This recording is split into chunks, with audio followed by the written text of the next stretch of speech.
Let's switch gears now from expenditure of Ebonyi State to the big day tomorrow. Lanre Arogundade is the executive director of International Press Center. He's in Osogbo, the Osun State capital.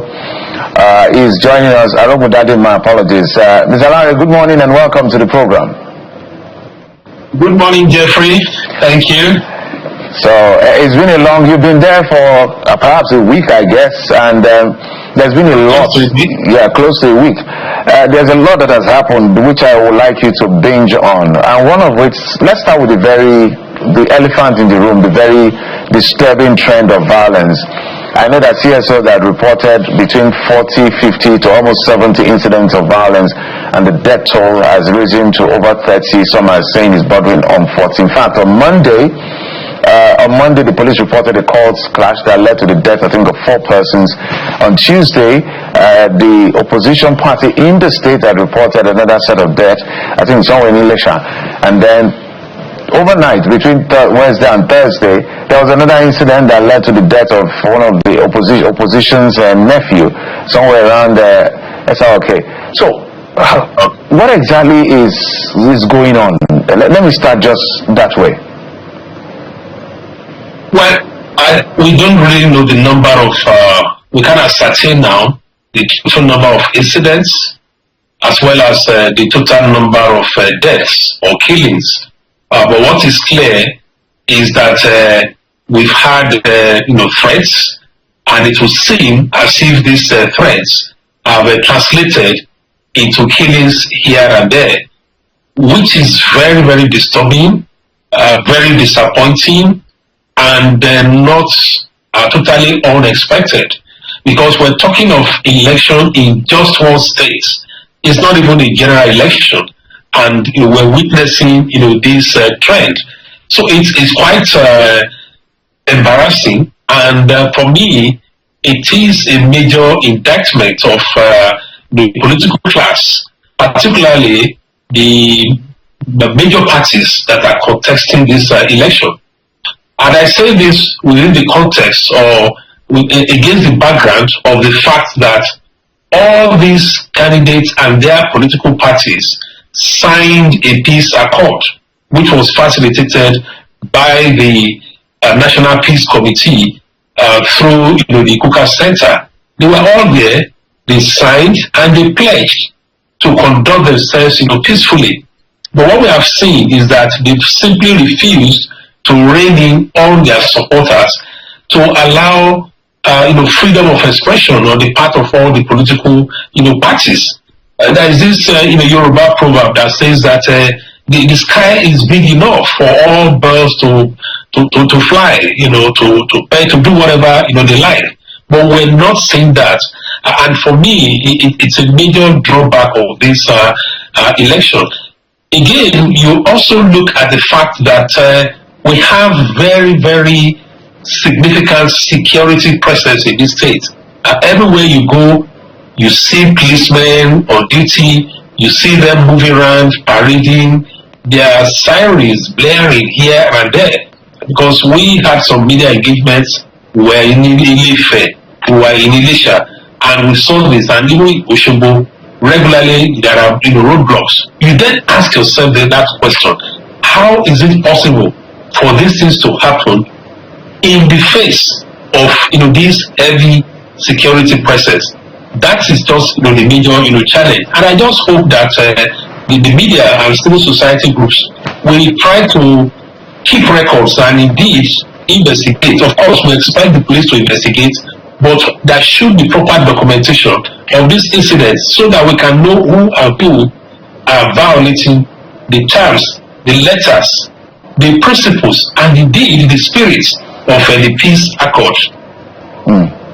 Well, Mr. Arogundade, there's a concern by the ruling party in Osun State about an INEC reg from Ebonyi State, who I think the name is Pauline Ogonyeka, who they are alleging that is in Osun State, and from what they are saying is that this particular lady was not listed among the Reds deployed to supervise the elections and are demanding that INEC explains her presence and activities in the states. Are you aware of that story?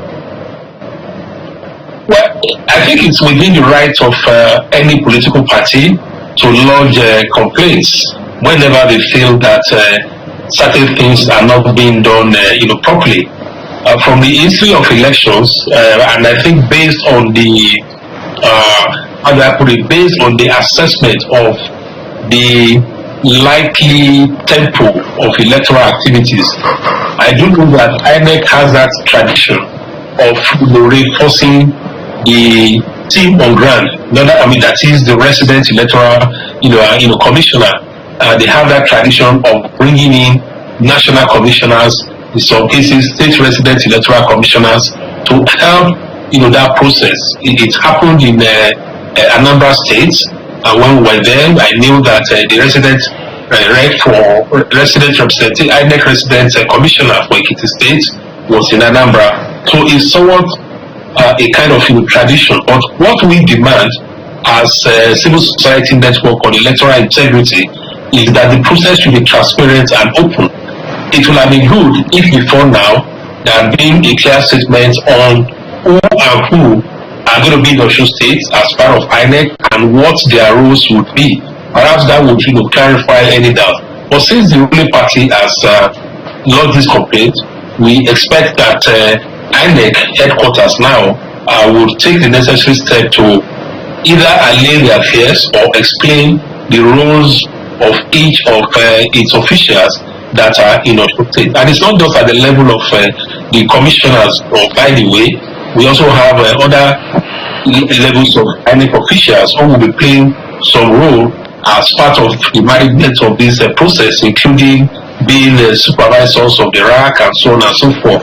And election itself is a very big issue in Nigeria.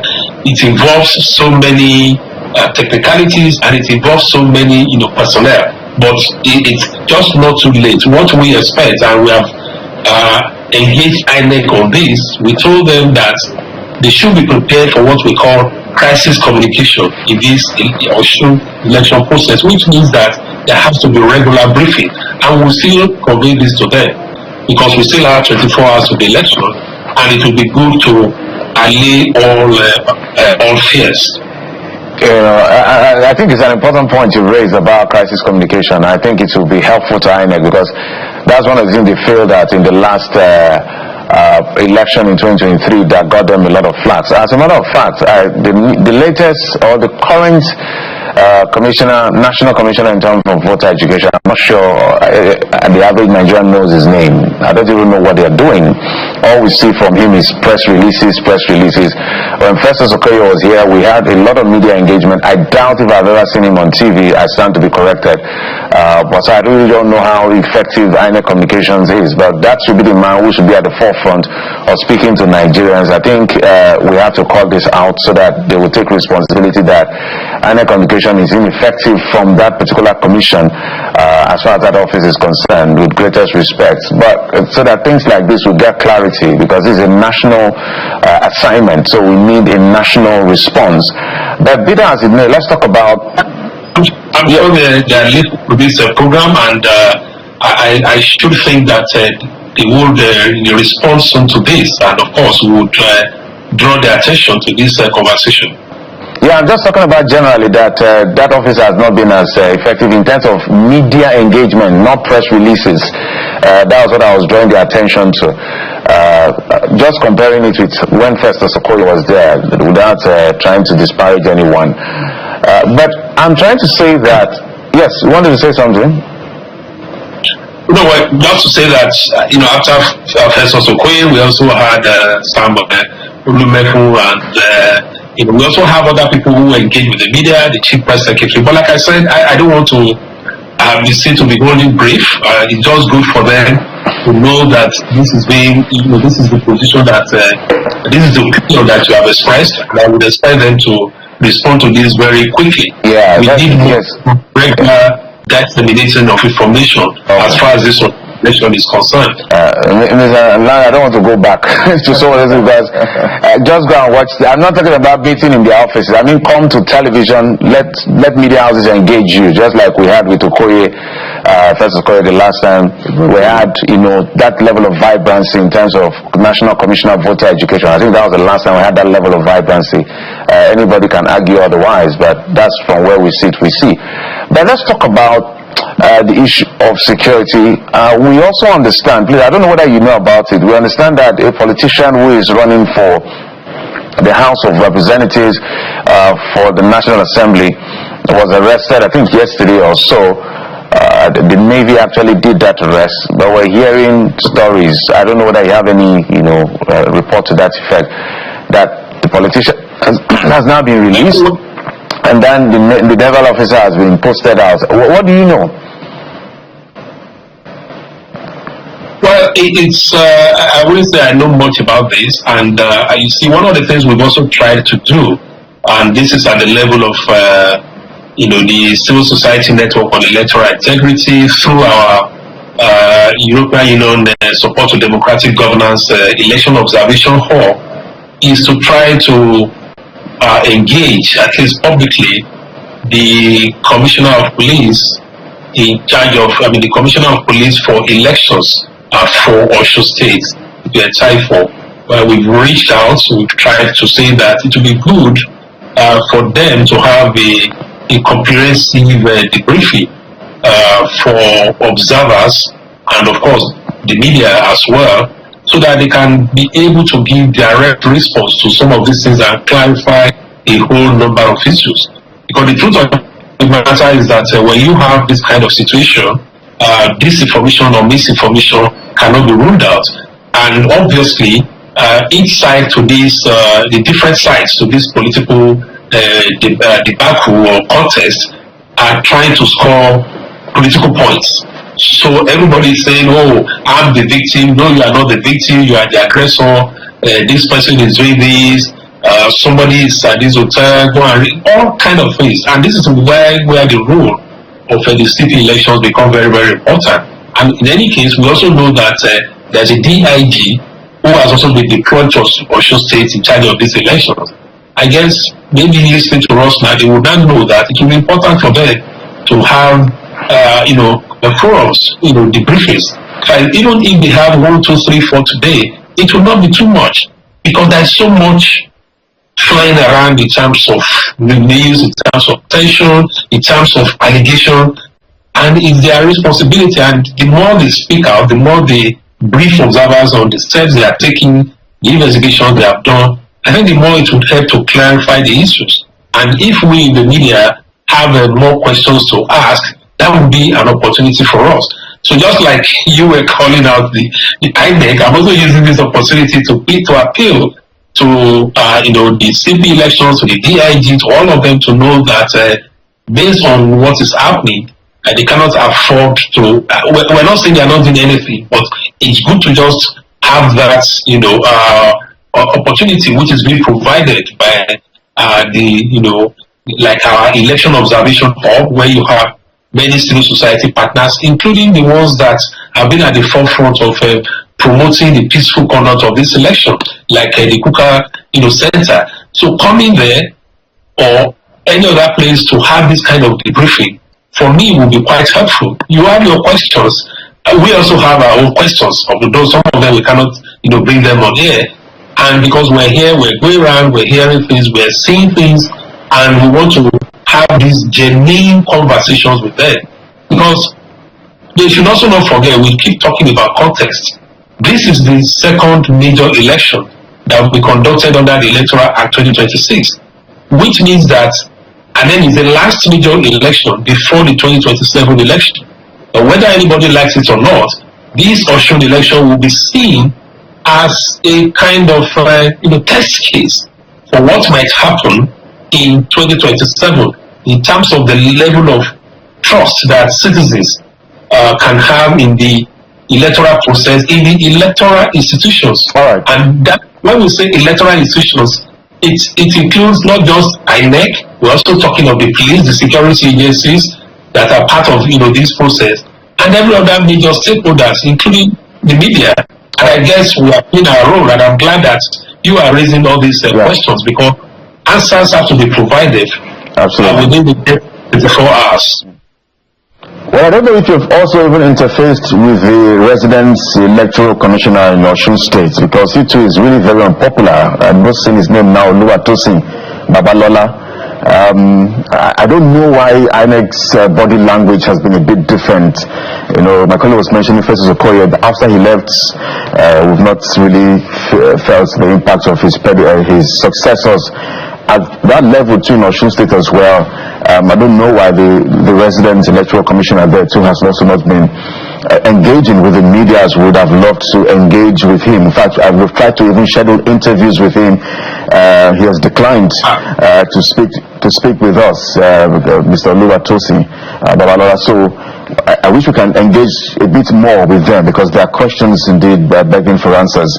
But let me just ask you about the pulse of the people and the atmosphere. Yes, you've confirmed that indeed there's a heavy presence of security officials or personnel.